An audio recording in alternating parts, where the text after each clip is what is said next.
The biggest dumpster fire in anime.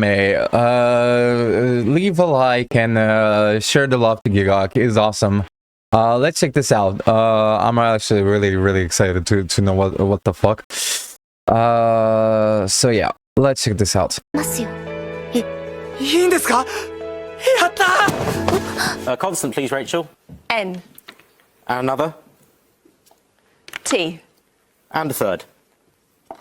R. Guys, I have a problem. Modern anime is in a golden age of well-written, guilt-free, wholesome romance shows. And Rent a Girlfriend. If you're looking for some feel-good vanilla, you are spoilt for choice every year. You and I are polar opposites. Fragrant flowers, blue box, dangers in my heart. These are just a few I can name, but sometimes I just need to burn my taste buds a bit to see if they're still working properly. Look, I don't have any beef with vanilla romances, but let's be real. If this shit was a spice, it'd be flour. Sometimes I need a bit of drama. Sometimes I don't want the gluten-free option. Sometimes I need a reminder that I can still feel something.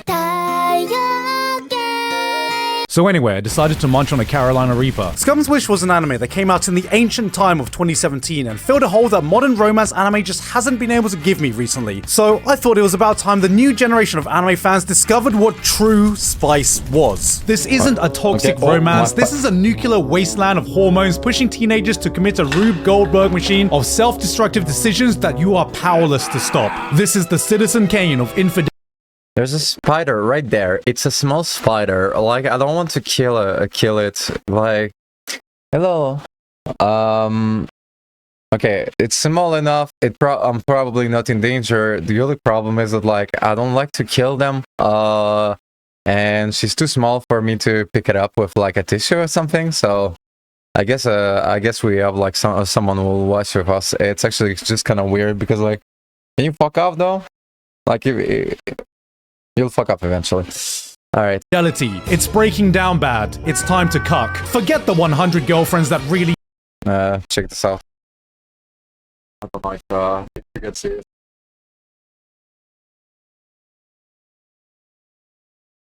Maybe I can blow it up, but like I don't know where it will go. I'd rather like have her like just chill here and fuck off wherever the fuck she wants and not end up right in my fucking computer or something. So yeah. Really love you. How about the one fuck buddy that loves everyone but you? Yes, it's the big 2026 and I think it's time to show modern romance fans just how deep the spice hole can go. So on today's episode of I Suffered So You Don't Have To... Wait, no, that's wrong. I Suffered So You Also Have To, we're talking about Scum's Wish. Scum's Wish. What a weird name for anime.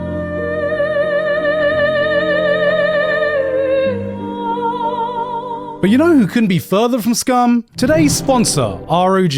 And that's because they've just sent me this. The 2026 ROG Zephyrus Duo, the world's first dual 16-inch gaming laptop. And I can honestly say this is one of the coolest things I've ever been sent, and I will definitely be using this every day for the foreseeable future. Let me tell you why. For starters, it's a laptop with flagship specs to handle just about anything I need from it. But being a laptop is just the first of 5 separate operating modes you can use this thing in, and the versatility is where I fell in love with this device. See, I'm a performative male. I like to get out of the house to work on videos in cafes and stuff. It's good for my brain. Look at this. This is just spider created a fucking web, and it's actually like struggling to fuck off.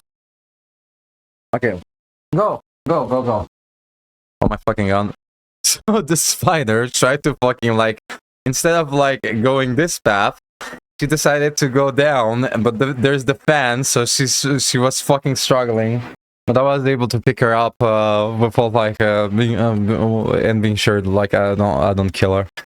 Or harder. That's where the second screen comes in. You can detach the full-size wireless keyboard and touchpad and set the laptop up with its kickstand. This gives you access to the dual screen mode, which is perfect for when I'm watching anime and making notes, and the book mode, which is perfect for turning those notes into a script. But it doesn't end there. The dual OLED panels are individual touchscreens, which when laid flat on the table gives You know what? Like this ROG, like I usually do. Like this is a cool looking laptop. Like, not gonna lie. Access to sharing mode for project collaborations. And finally, you can set this thing down on the table in 10 mode and play multiplayer games simultaneously on one single device. I don't know how they made it work, but they did. This thing is the ultimate combined work and play device for me. I absolutely love it. I totally won this game against Connor, by the way. So if this thing sounds anywhere near as cool to you as it does to me, and want to grab one for yourself, you can do so at rog.gg/Gigarc Duo. And one last thing, the Zephyrus Duo is releasing in the same year as ROG's 20th anniversary. So if you want more information about ROG and their history and to catch their upcoming anniversary livestream, head to rog.gg/ROG20th. Both links as usual are in the description, and with that said, let's get back on to Scum's Wish. お互いがお互いの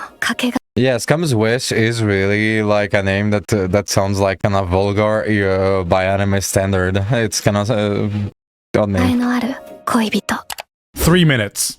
3 minutes is all this anime needed to introduce you to the clusterfuck of a situationship the characters have found themselves in, and is an immediate indicator that you should be watching this show with hazmat suits on. If One Piece had this kind of pacing, we'd be done by chapter 50. Let's break this down. We're introduced to 4 characters: Hanabi, Mugi, Hanai, and Akane. The 2 former being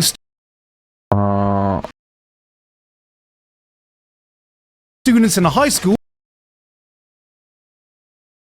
Okay.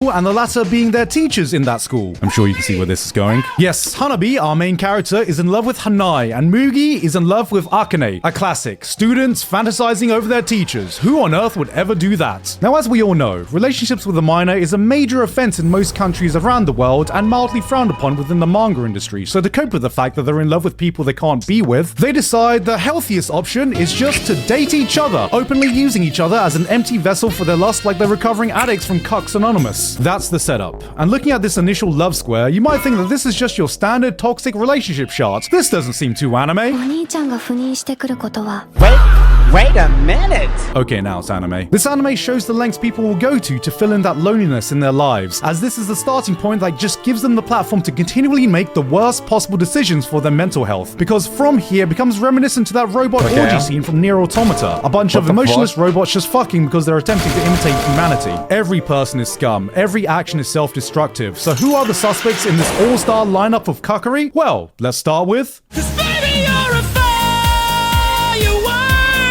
So to start off, we got our heroine, Hanabi. Around other people, she comes off as your average, cheerful high school student. But when she isn't keeping up that persona, she's cold, upfront, and most importantly, she is brutally honest to everyone. Except herself. 興味のない人から向けられる行為ほど Blood, she's about as self-aware as ChatGPT. Now, she may be fake dating her fellow から向けられ What does she say? る行為ほど Blood, she's about as self-aware as ChatGPT. Now, she may be fake dating her fellow cuck buddy, sleeping with him and giving him handy-andies under the sheets, but what else do we know about her? Like, yeah, okay, she has hands that can beat a dick. Impressive. But can they beat Goku? Because what she would really want to be beating off is her true love in her older teacher/sibling. Wait a minute, I've seen this one before. Except JK, guys, they're not actually siblings, they're just childhood friends. Put away the Oromo soundtrack editor. See, she just views him as an older brother figure and calls him Big Brother, and even fantasizes about him and calling out on Ichan when she's on the trip to Pound Town, and I don't know if that's better or worse, actually. Like, you're in love with your big brother substitute, and you're consciously in a mutually toxic, empty relationship just to fill that void. Most people would need a therapist to talk to let it all out. Or an exorcist, like if you're fucked up enough. But thankfully, Hanabi has someone to confide in and vent to. Her close friend, Sanai. 友達だから Her best friend. Her best friend. I knew this shape was too good to be true. Yes, meet Sanai, Hanabi's best friend who would do what any close friend would do. Invite her for a game of Super Smash Brothers, except she just actually wanted to play Super Smash Me, my brother. Hold on, that's actually what Hanabi wants to do. See, Sanai looks at Hanabi the way the average bocce fan thinks the girls look at each other, and seems to get off at making her move at the most optimal time when she knows Hanabi is at the most emotionally vulnerable. She knows she has no chance, she knows her feelings will never be reciprocated, she just takes part in the cucking for the love of the game. Hanabi tells her she saw her big brother Quite a fucking respectable player. We do like players like this in here. confess to someone else. It's time to cuck. Hanabi is thinking about taking things seriously with Mugi. It's time to cuck. Hanabi is unsure if their friendship is an actual healthy, normal friendship. It's time to cock. And luckily for her, Hanabi is definitely the type of person who has the emotionless sex tag bookmarked in her browser history, so she just What goes the along fuck? with it. But that's what she loved about her imperfections. When people say, I can fix her, Sanai says, bitch, I'ma break you so badly that when I'm done, nobody else is gonna want you. 花火ピュアなのね。 Girl, I know you're in love, but come on. To be fair to Hanabi, she does attempt to set some boundaries when she has this epiphany, right?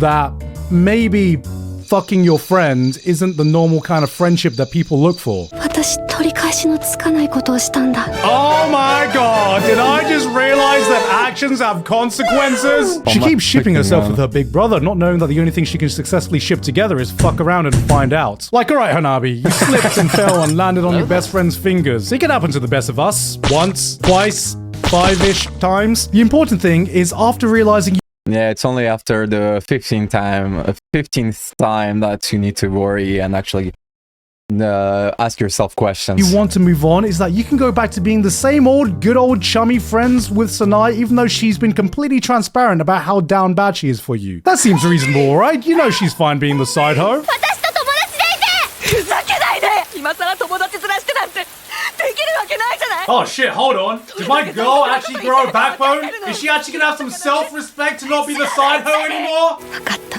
いつになるかわからないけど。 Never mind, she's still a doormat. But see, while Hanabi is off playing Super Smash Sisters Melee, we also have her partner in the Ouroboros of NTR, the nonchalant final boss Mugi, the popular boy in class. Someone who feels just as empty as Hanabi does, making him have no issues being in this pseudo-relationship while walking around with an inhaler of copium in his pocket, huffing it in between class as he fantasizes about his music teacher. Bro is your literal definition of a confused teenager who's one step away from starting a podcast instead of going to therapy. See, like your typical teenager, he has the typical attitude of fuck it, we ball. Right into the next girl I talk to. じゃあなんで私じゃダメなの別にいいよ Oh, there we go. This is Mocha, and she's Mugi's childhood friend. Wait, we Let's really got go. trouble. It's a tale as lucky on old this as one. time. She's your bratty anime girl childhood friend. He's just a dude with low XP. She's always dreamed of marrying her knight in shining armor since she was a kid, idolizing the fairy tale love stories of princesses and princes, which is why it makes it hard for her seeing him in a relationship with someone he doesn't love. And she uses this as an excuse to let him know about her true feelings. And Mugi does what any prince would do. こういうところがすごく卑怯だよ確認しないと進めないところがさ Ah yes, a true alpha prince who thinks asking for consent is a weakness. But unlike everyone else in the cast, she does something unthinkable. When she realizes she will never be loved in the way she wants to be, she decides to walk away and move on with her life. What? What? Ain't no... I don't remember the anime. If you remember the anime about school days, yeah, like couldn't like people didn't choose to fucking go the school day route. Like respect on them, but what the fuck are these degenerates? No way! Someone actually making a positive and healthy decision for their mental health? Hold on a second, Scums, where she's not part of the Right, it was right school days.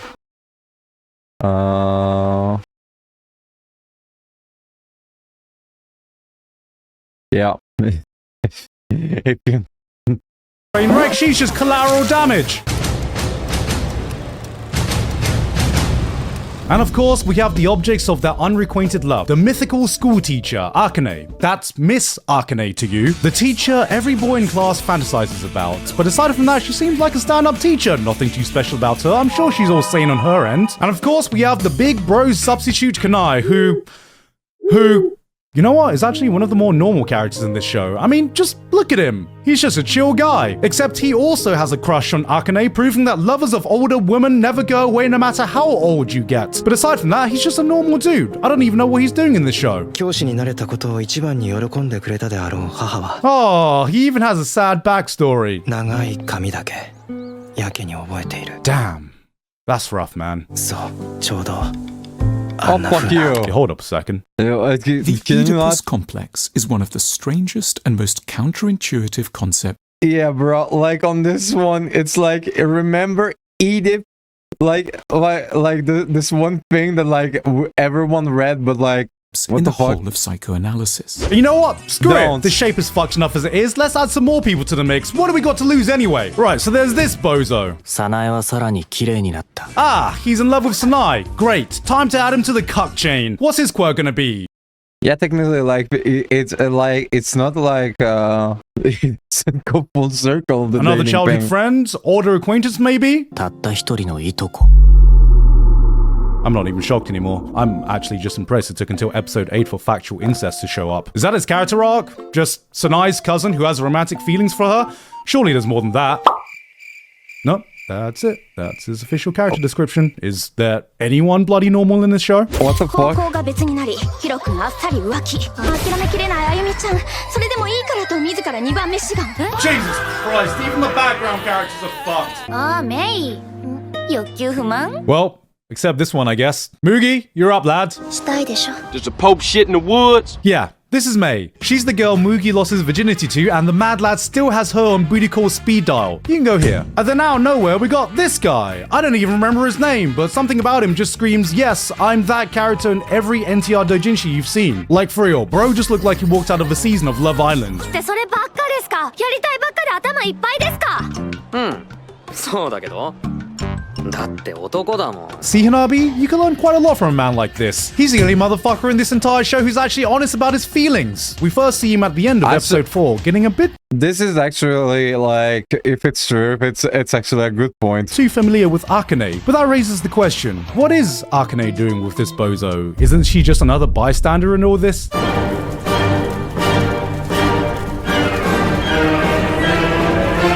Now, if you think we've reached peak toxicity in the show, don't worry, I've saved the best to last. Because it turns out Akane is actually a law-accurate succubus in disguise. She reveals that she loves intentionally going for people who are desired by someone else. If someone desires a man, she'll want them for herself just to cause pain and suffering to the other person. Why? What the fuck? Just for bands, innit? And once there's nobody Just left to for prove that they're bands. loved, she discards them. Like that kid who wants to play with your toys just because you're playing with them. She's the kind of motherfucker that when she sees the grass greener on your lawn, she'll get in a Honda Civic and start doing donuts on your flower bed.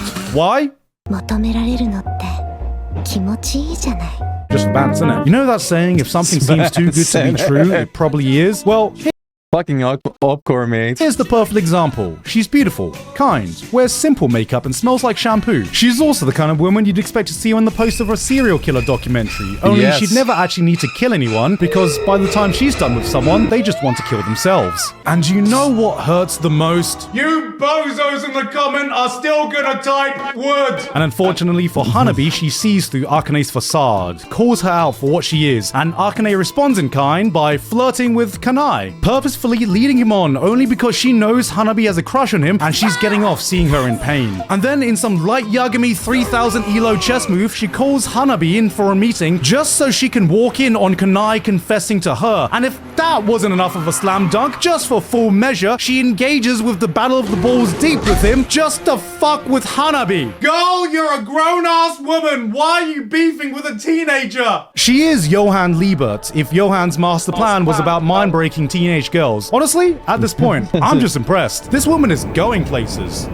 Not heaven, but places. Thankfully, though, her antics are so insanely toxic that it makes even Hanami and Mugi realize that they might actually have feelings for each other. And so they start their journey to take some more positive steps in their life. 麦ちゃんわざわざ呼び出して Oh, Mugi, no. 先生好き Mugi, no. でした Wait, Mugi, yes. 私は麦ちゃんのこと好きよ Mugi, no. Don't fall for it. あなたがどうしようもなく男好きの性悪で Wait, Mugi, yes. My boy ain't no JJK fan. He got a brain. 初めてになりたい俺があなたを変えたい No. No, no, no. He did not just say I could fix her. Ah, it's so over. And once you learn who Akane is, the writing is on the wall. Did you think the main character of the series was Hanabi? Ha! You fool. It was Akane all along. Every single character is in perfect formation, set up like dominoes, and the entire plot of the rest of the show is laid out so clearly that even Gojo could see it. The next time someone makes a Rational and positive life choice. that first domino is going to fall, and by God, these people are going to learn that their actions have consequences. Already I can see the chain reaction. An emotion that is already blinding you from the simple and obvious truth.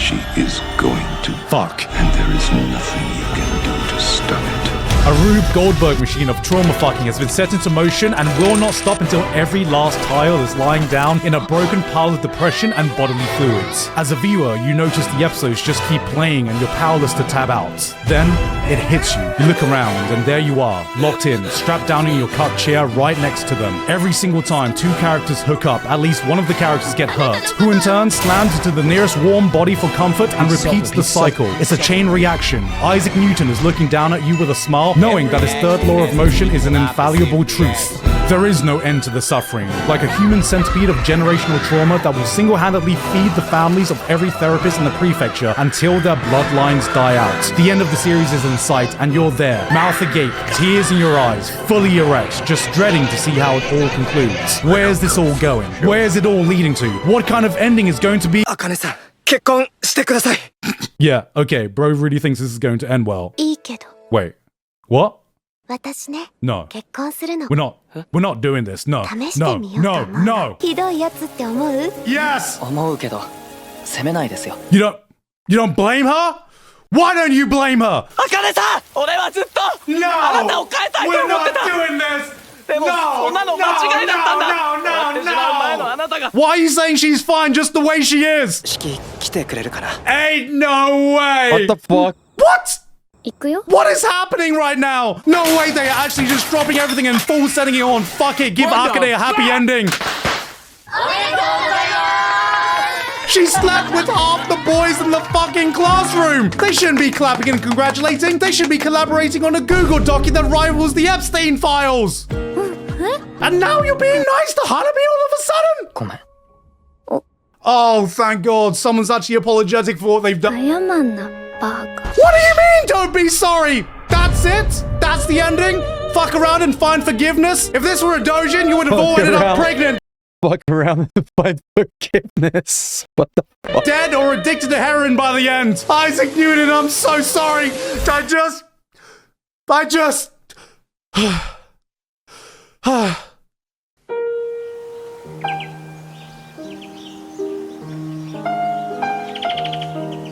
Why? Is a question you may all be asking. Why would I do this to myself? Well, as much as I would like to say that I'm a masochist for this kind of stuff and like the suffering, I'm not, guys, I'm really not. I do genuinely think that Scum's Wish has more going for it than your usual trashy romance rabbit holes I find myself falling into. Okay, this is interesting. There's a lot of people out there who have experienced a love like this. People who have lived through or continue to experience life whilst carrying the weight of unbearable emptiness. I mean, that's true. Like, when we go outside of the scope of this is an anime, technically real life is really closer to what he described as an anime, as a Scum's Wish, rather than your romanticized and idealized type of relationship, right? Like, technically, people, like, you think, like, bad choices and no one pays and it ends up with a fucking random ending.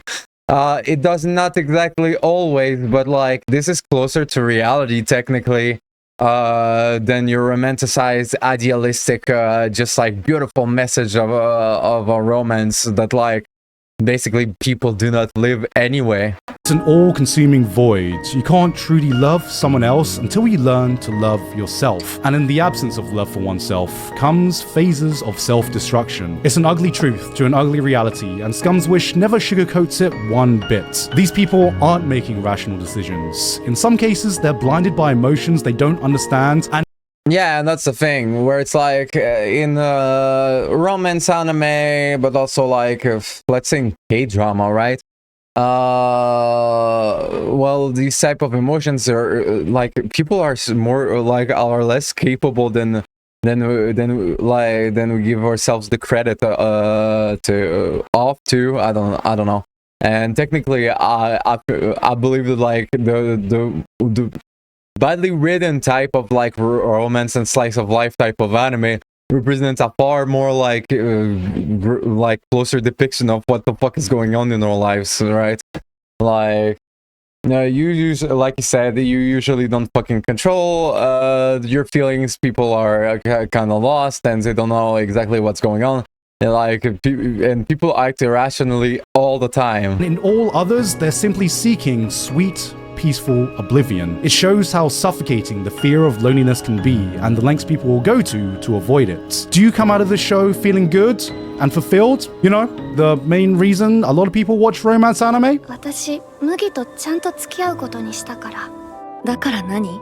利用くらいしてよ。 No. But do you come out of it feeling empty, which is exactly what every character in this show has been feeling from the beginning? Well, I certainly did. Whether that was the author's intention or not is up to your interpretation, but at least I think it is a very fitting end for the story it was trying to tell. But you know what? Even though I understand, it doesn't take away from the frustration. This is kind of like the Gigok effect, you know, like this is why I love Gigok. Like he spent pretty much like the whole video trashing and discrediting like a writer, right? So some anime. But then we actually go. He actually goes back to it, and he actually talks about a more realistic and really a surprising conclusion that he got from it. And this is why this guy is so awesome, because technically, if you think about it, he spent really like the whole, like it's been like 20 minutes, and for 20 minutes he said that this anime is absolutely horrible. But technically to get to a conclusion like that, it's really cool. Like On how I would personally handle these situations presented to the characters. So I would like to present to you my. And I think like overall he respects art in a way that is art, and there is like anyone doing art, maybe music, maybe anime or manga or whatever, it's an attempt, right? And you can, there is always like the credit of trying, you know? And this is something that Gigok, like, I believe also like respects, you know, when it comes to watching anime and stuff, and you understand that like garbage anime or garbage art, like trash art, do not exist. Like bad art, it's just like some people that do not have the resources, some people that do not have the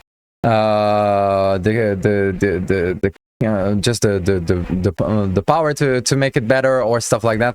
And this is why like it's so interesting when he does like analysis of like anime, for example. Rewrite of Scum's Wish, episode 1.